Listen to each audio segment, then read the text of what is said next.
Well, obviously, I'm not too pleased with the way we came out tonight. I thought our first half performance was pathetic in a lot of different ways. We had some guys that weren't here mentally tonight, and that's if we're playing a Pac-12 team tonight, we're down 20 at half. We're not down 5 at half. So we have to understand that. I'm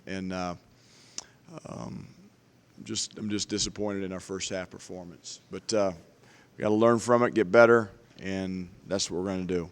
So with that, I'll take your questions. Coach, I think this is the fourth time you guys have rallied from a double-digit deficit. I mean, that's dual-edged sword. I mean, it's great you can come back, but how do you avoid getting? Yeah, that's I just mentioned to Mark on the radio. It is the fourth time in 10 games where we've played very poorly in the first half, and this team wants to score their way out of their problems. And our program is based on defense and rebounding. Those of you who've covered us know that. You've heard me say it. You probably get sick of hearing me say it. But it's built for nights like tonight so that at halftime, instead of 33-38, it's 33-27 because we defend and we rebound. But we're not there yet. As a mentality of our team, we're like, no, we'll just score our way out of it. If they score 38 points, we'll score 48 points. And we've done that. We're capable of doing that. But there's going to be nights like this in the Pac-12. The Pac-12 is going to be better defensively than we saw tonight. The Pac-12 is going to be better with size than we saw tonight. The Pac-12 is going to be better basketball than we saw tonight. And if we don't figure that out, it's going to be a rude awakening come January the 1st when we tip off against Cal. And our players, I don't think they understand that. And if they did, they wouldn't continue to let it happen. And that's an issue. And we better figure it out because it's all a mentality. It's not talent. It's not scheme. It's not offense. It's not defense. It's a mentality that we got to have. Defend, rebound, no matter what happens.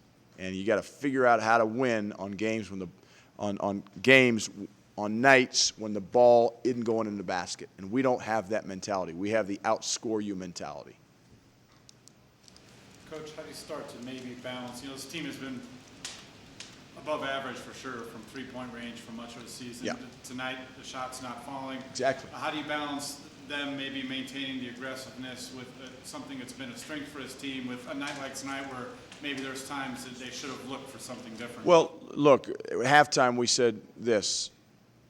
We said, you're not going to take a three-point shot until the ball gets inside, till we get the ball in the paint. That could be the high post, it could be the low post, it could be a drive, penetrate, and kick, but you're not going to take a three until that happens. And we had one player come out, I think, 3 different times because it didn't happen.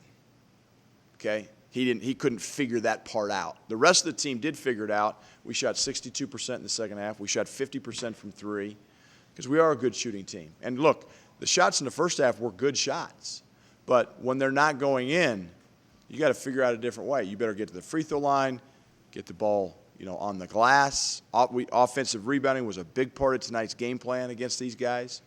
SMU had 21 offensive rebounds against this same team. We had 14. So that was a big part of it. But we've got to figure out that if the shot's not going in, the free throws aren't going in, we have to defend and we have to rebound. And it's not like, just keep shooting it. When the shots are open, you got to take them.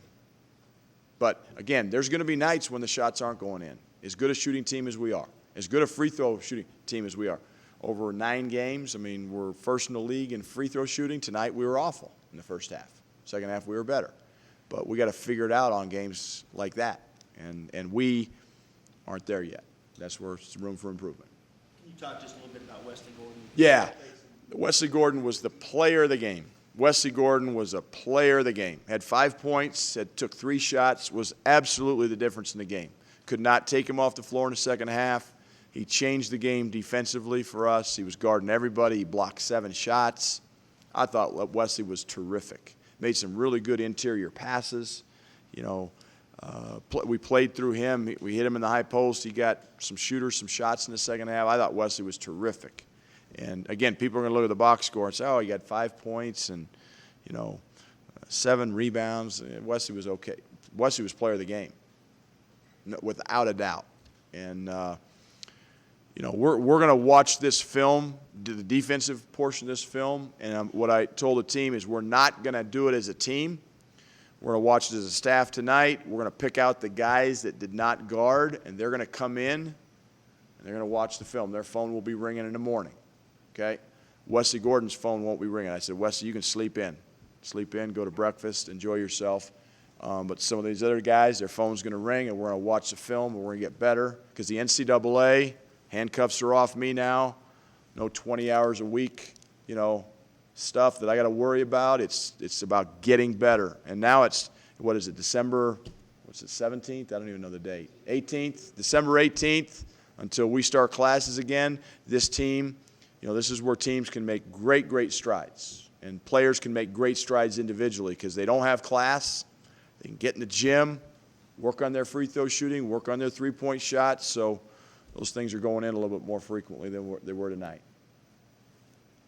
Anything else for Coach? Quick turnaround. Quick turnaround, yeah. Did you get some scouting in with your guys, with them before? Yeah, what we did is we used Tuesday and Wednesday's practices to work on things that both Nicholls and Hampton did. So we've worked on Hampton. Our players may not even know they've worked on Hampton. When they see the scouting report tomorrow, they'll say, oh, yeah, we did that Tuesday, we did that Wednesday, in terms of some of the things we have to guard tomorrow night. So we did put some stuff in without them knowing it was Hampton. I didn't want them thinking we're looking ahead. But as coaches, we worked on both Nicholls and Hampton on Tuesday and Wednesday. So it is a quick turnaround. It's what's going to happen in Pac-12 tournament. But this is an unknown. Our guys don't know their personnel. So, again, mentally we're going to have to make a quick turnaround. Physically we will. We'll be fine physically. But mentally we got to step up and hopefully play better. Because Hampton's a good basketball team. They got some good players and good athletes and tough kids. And they were sitting at home probably watching this thinking, we can beat Colorado tomorrow. They're not that good. So now we got probably a game on our hands. Thanks.